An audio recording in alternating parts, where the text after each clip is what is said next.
How did you get in trouble for something that wasn't your fault? At my school, being late was treated like a crime. 3 tardies and you got detention. No exceptions. Unfortunately, I found out the hard way just how unfair the system could be. One morning, I got to school on time, but right as I stepped inside, a teacher stopped me. "Where's your ID badge?" I reached for my lanyard. Gone. My stomach dropped. I had it when I left home. "You can't enter without it," she said. "Go to the office and get a temporary one." Annoyed, but with no choice, I rushed to the office. Of course, there was a long line. By the time I got my temporary badge and ran to class, the bell had already rung. My teacher glanced up. "Tardy," I quickly explained, holding up my temporary ID as proof. She shook her head. "You should have been responsible enough not to lose it." I couldn't believe it. "But take your seat." That was one tardy. The next day, I made sure my ID was around my neck. But just as I entered, the same teacher stopped me.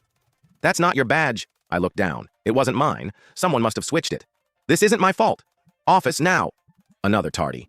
By the third day, I was extra careful, double-checked my ID, kept my lanyard tucked in my hoodie, then right before class, someone bumped into me and my ID snapped off. Before I could grab it, the teacher saw me. "Where's your badge?" I almost screamed. 3 tardies. Automatic detention. And the worst part?